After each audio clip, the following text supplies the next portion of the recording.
તેમજ બિહાર અને આસામ જેવા મોટા પૂરની સંભાવના ધરાવતા વિસ્તારો છે, જ્યાં લગભગ દર વર્ષે પૂરના કારણે જનજાતના મુશ્કેલી સામનો કરવો પડે છે અને જાનમાલનું નુકસાન થાય છે. એવા કિસ્સામાં ફોલ્ટિંગ હાઉસના નિર્માણ સિદ્ધાંત અપનાવવામાં આવે છે, જેમાં પૂરના સમયે મકાનો વધે છે અને સૂકી સ્થિતિમાં નીચે પડી જાય છે. જાનહાનિ અને સંપત્તિના નુકસાનને ટાળી શકાય છે. ટેલિસ્કોપિક ગોઠવણી પર આધારિત સરળ ટેકનિકો જરૂરિયાત માટે ડિઝાઇન કરવી જોઈએ.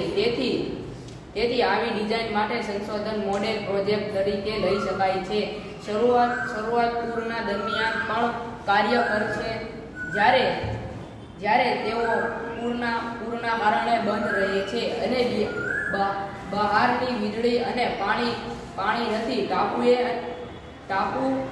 ટાપુઓ અને દરિયાકાંઠાના વિસ્તારોમાં આવા ઘરો વહેલા કે પછી ચોક્કસપણે અપનાવવામાં આવશે અને તેથી ભારતીય આર્કિટેક્ટ્સ અને ડિઝાઇનરોએ આવા ઘરોની ડિઝાઇન કરવા માટે આ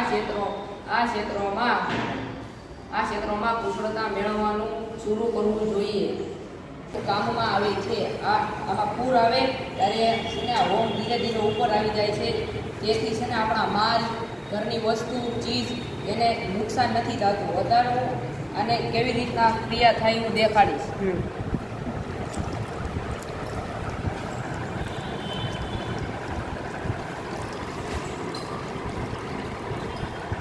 આ ધીરે ધીરે ઉપર આવી રહ્યું છે.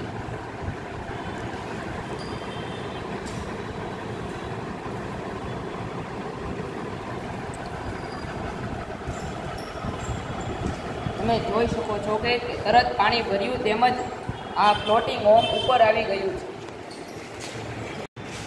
નદી કિનારે જ્યારે વરસાદ આવે છે ત્યારે બહુ વરસાદ આવે છે, 200 ઇંચ જેટલો વરસાદ આવે છે.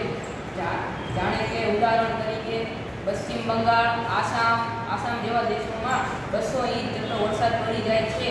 ત્યારે આપણા ઘરનું દેખભાળ કાંઈ નથી થતું અને આપણી ચીજો, બધું વસ્તુ છે ને તણાઈને બહાર નીકળી જાય છે. આવી પરિસ્થિતિમાં અમે આવું મોડેલ બનાવ્યું છે કે તરતું એક ઘર બનાવ્યું છે.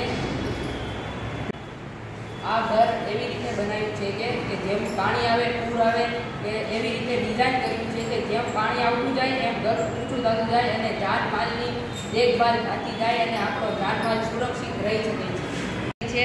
ત્યાં સોલર પેનલ સૂર્યથી ચાર્જ થાય છે અને અંદર ઇલેક્ટ્રિસિટી આપે છે, જેથી વીજળી પ્રાપ્ત થઈને અંદરથી જે ઇલેક્ટ્રિક વસ્તુ હોય તેને આપણે ચાલુ કરી શકીએ છીએ. કે જે પૂરના વિસ્તારોમાં, દરિયા કિનારાના વિસ્તારોમાં ખૂબ જ કામનું ઘર છે.